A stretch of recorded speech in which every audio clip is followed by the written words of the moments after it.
Every morning, at exactly 6:12 a.m., Mr. Saito wakes up to the same sound.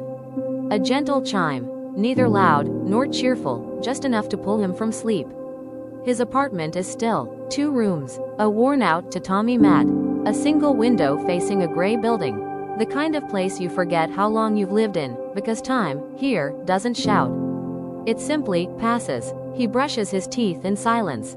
The mirror above the sink has a small crack near the corner. He never fixed it. Somehow, the crack feels honest. Saito is 47. He's been working in the same logistics company for over 11 years. He processes invoices, files papers, signs things. Sometimes, no one says his name all day. But he's always on time. His desk is neat. His coffee is instant. His smile, automatic. That's the thing about Tokyo. It moves like a machine.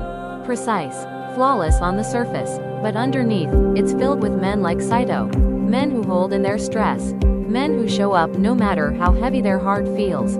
Men who never say, "I'm tired," because they were raised to believe that emotions are interruptions. At 7:40 a.m., he boards the train. He doesn't sit. He stands near the door, like always, gripping the rail gently, earphones in, staring at nothing. Surrounded by hundreds of others doing the same. Heads down, eyes tired, all dressed in black, gray, navy blue. The train rocks gently, a lullaby for the overworked. No one speaks. Everyone listens to music, podcasts, silence. It's peaceful and deeply lonely. By 8:12, he's at his desk. By 8:17, his screen flickers to life. He begins typing. Invoice 24,789. Shipment delay. 3 days. Forward to Nakano-san. One day, the company switched coffee brands. He didn't notice. A junior pointed it out. They laughed. He smiled, but didn't really feel anything. Lunch is at 12:30. He walks to a nearby park. Always alone. Always the same bench. He unwraps his bento, rice, tamagoyaki, pickles. Occasionally a piece of fried chicken. He eats quietly, watching children play nearby. They chase pigeons, they scream with joy.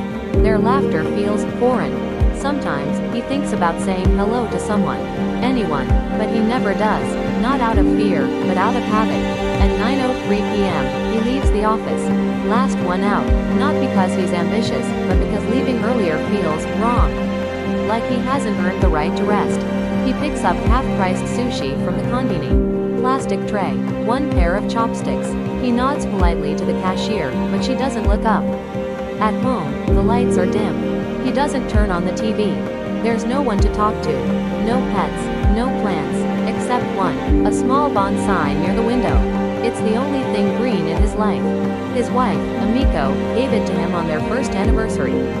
She used to say it reminded her of him. Quiet, patient, resilient.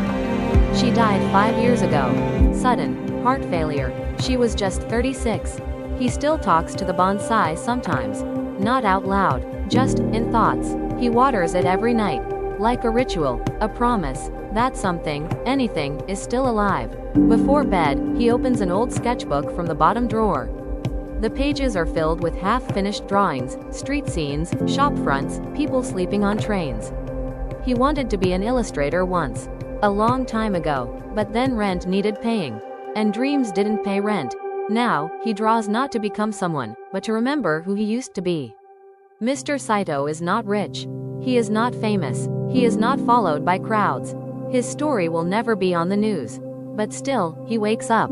He shows up. He carries on. And that takes a quiet kind of strength. Tokyo is bright, but it's also heavy. It's beautiful, but it's also unkind. It gives you structure, but it rarely gives you warmth.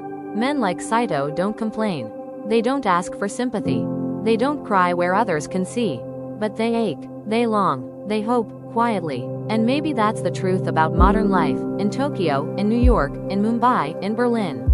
So many people, smiling on the outside, crumbling inside. So many like Mr. Saito, just trying to make it through another day. One train ride, one quiet lunch, one soft rain, at a time. Long pause. So if you ever feel alone, if you ever feel invisible, remember, someone like Saito is out there, living a quiet life, just like you. And that quiet life, even if unseen, still matters.